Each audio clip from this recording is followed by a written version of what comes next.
এইবারে কিন্তু 40 নম্বরের পরীক্ষা কিন্তু দুটো ইউনিটে ভাগ, 20-20-40। একটা ইউনিট থাকবে 12 আর 8 20, আর একটা থাকবে 10-10-20। দুটোই কিন্তু ইন্ডিয়ান ওয়েস্টার্ন দুটো পার্ট, একদম সম্পূর্ণ অন্য জায়গায় চলে যাব। সেখানে যেমন আমরা আগের দিনে চারবাগ, বৌদ্ধ, জৈন পড়েছি, বা ওদিকে লক, হিউম, বাকলে পড়েছি, সে পার্টটা নয়, একদম দর্শনে একটা অন্য পার্টে চলে যাব। আচ্ছা তোমরা লিখে দিই আগে, এটা লিখে দিই আগে। এবারে তোমাদের থার্ড সেম হবে তো,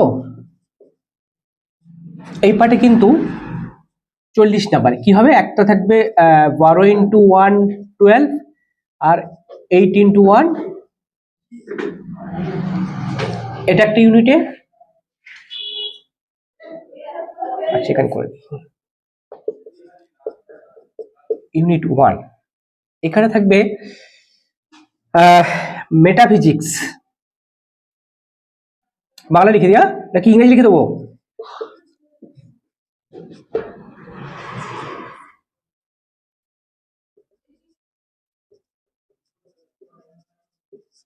অধিবিদ্যা আর পাশ্চাত্য, এই ভাগটা কিন্তু আছে, যেটা তোমাদের ফার্স্ট সেমিস্টার ছিল ভারতীয় আর পাশ্চাত্য, সেই পার্টটা আছে।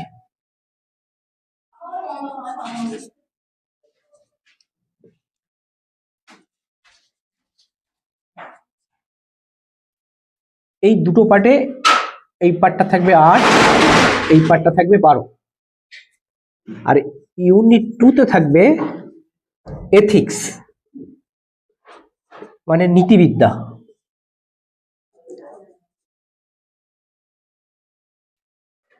এটাতেও দুটো ভাগ, একটা ভারতীয় নীতিবিদ্যা,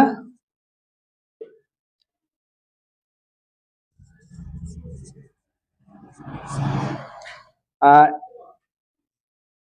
এটা 10x1 = 10x10, আর একটা থাকবে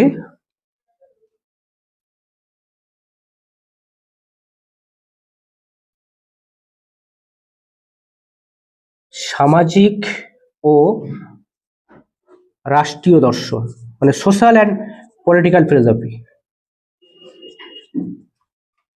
এটা তো এই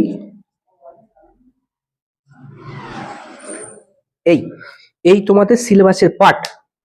নীতিবিদ্যা মানে হচ্ছে সোজা কথা জ্ঞান দেওয়া, মানে বলে না আমাকে কি বলে, জ্ঞান দিতে আসিস না, কি জ্ঞান দেয়, কোনটা করা উচিত কোনটা করা উচিত না, মানে ভালো মন্দ সোজা কথা কি বলে, কি বলে তোমাদের ভাষায় কি বলে,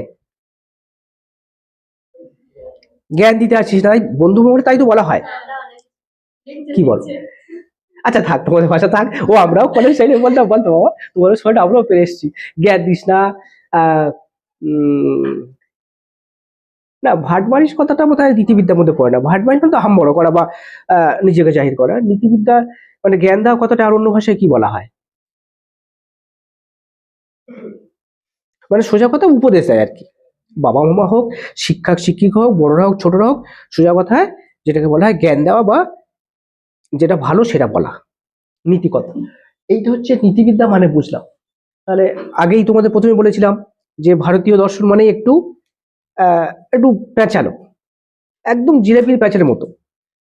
যদি পাশ্চাত্য নীতিবিদ্যার কথা বলি, তাহলে তোমাকে বললো যে রোজার সময় দৌড়াদৌড়ি করা উচিত নয়।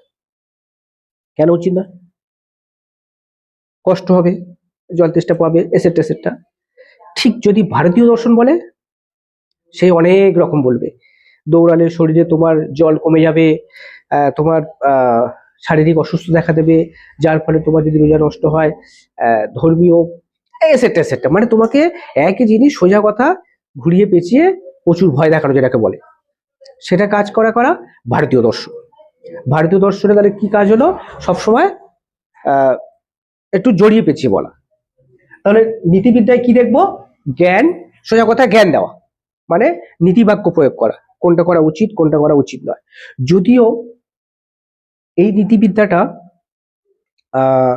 ভারতীয় দর্শনের বেশিরভাগটা আছে গীতা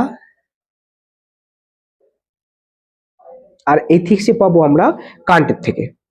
গীতা বলে একটা ধর্মশাস্ত্র আছে, যদিও হিন্দুদের ধর্মশাস্ত্র বলা হয়, কিন্তু প্রকৃতপক্ষে ধর্মশাস্ত্র নয়, একটা জ্ঞানের ভান্ডার বলা যায়, যেখানে কি করা উচিত এবং কি করা উচিত নয় সেই জ্ঞানটা দেওয়া হয়েছে।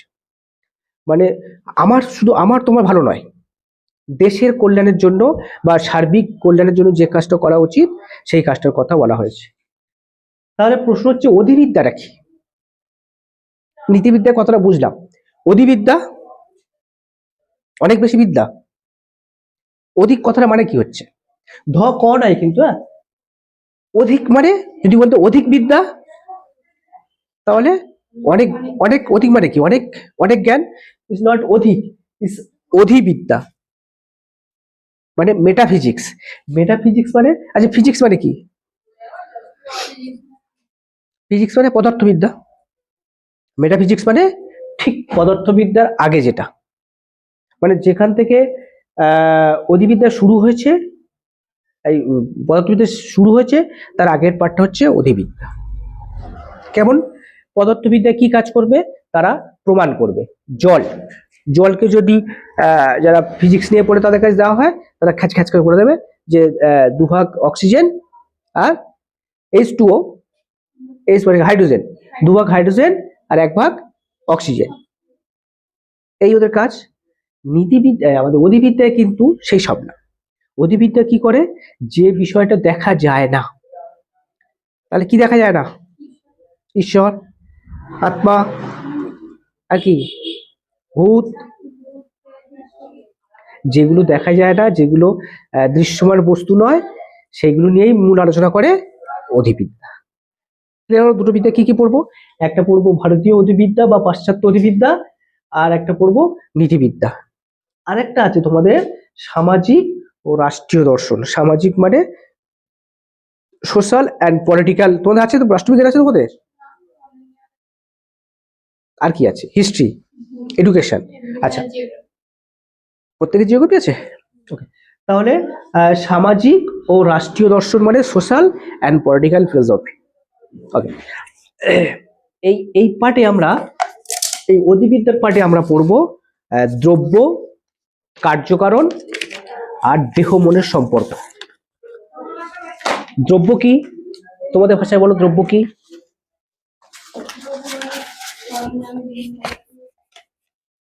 মানে পদার্থ বলতে চাইছো। দ্রব্য করকম হতে পারে না, দ্রব্য সাধারণত 3 রকম: জলীয় দ্রব্য, গ্যাসীয় দ্রব্য আর জড়দ্রব্য। মানে ইট, কাঠ, পাট, এই যে জড়দ্রব্য, আর একটা তরল পদার্থ বা জলীয় দ্রব্য, আর একটা হচ্ছে গ্যাসীয়, মানে যেটা হাওয়া। এইখানে কিন্তু ফিলোসফিতে দ্রব্য বলতে কিন্তু সেটা বোঝায়। দ্রব্য বলতে বলছে যে গুণের আধার। এই যে টেবিলটা, বলো টেবিল কোনটা? টেবিল কোনটা? কোনটা টেবিল? কোনটা, মানে এটা না এটা? উপরেরটা। উপরে তো টেবিলের ছাদ। যদি আমি ছাদ ধরি, ঘরের ছাদ ধরি, তাহলে উপরে তো টেবিলের ছাদ। টেবিল কোনটা? পুরোটা মিলিয়ে তো, পুরোটা মিলিয়ে তো কাঠের একটা, তাহলে সব টেবিলে 4 কোণা টেবিল। তাহলে 4 কোণা ছাড়াও তো গোল টেবিল হয়, 1 পায়ে টেবিল হয়, 4 পায়ের টেবিল তো আছে। 1 পায়ে টেবিল বুঝবো, ডাইনিং টেবিল যেগুলো খায় মাঝখানে। আবার রাউন্ড শেপে হয়, দেখবে এখনটা আবার মডিফাই হয়ে কাঁচের টেবিল হয়েছে, উপরটা কাঁচের সুন্দর করে ডিজাইন করা, এসেটা। তাহলে টেবিল কথাটার মানে হলো যার উপরে একটা সমতল থাকবে এবং একটা কঠিন পদার্থ হয়। টেবিল তো আর ওই তরকারি মতো তরল বা জলীয় পদার্থ হবে না, একটা শক্ত। তাহলে এই যে টেবিল কথাটা, এইটাই হচ্ছে দ্রব্যের মূল জায়গা। বলছে যা কিছু আছে আমাদের সবকিছু গুণের আশ্রয় করে আছে। এই পার্টটা আমরা আজকে। আচ্ছা, এবারে কিন্তু তোমাদের সব এমসিকিউ, মানে কি আর বড় প্রশ্ন নেই, শুধু লেখা ছোট ছোট করে, টু দা পয়েন্টে লেখা। তো স্মার্ট স্টুডেন্টসরা, এই ক্লাসটা খুব মন দিয়ে করার জন্য সবাইকে অসংখ্য ধন্যবাদ। ভিডিওটা যদি তোমার ভালো লেগে থাকে অনেক অনেক বেশি করে শেয়ার করে দাও, লাইক করো, কমেন্ট করো, আর বন্ধু বান্ধবীদের মধ্যে বেশি বেশি করে আমাদের ভিডিও এবং চ্যানেলের লিঙ্কটা পাঠাতে হবে। কারণ কি, আমরা চাইছি স্মার্ট টিউটোরিয়াল হাব পরিবারটাকে অনেক অনেক বড় করার জন্য। তুমি এই পরিবারের অত্যন্ত একটা গুরুত্বপূর্ণ সদস্য, তোমারও কিন্তু দায়িত্ব আমাদের পরিবারটাকে সবার কাছে পৌঁছে দেওয়ার জন্য।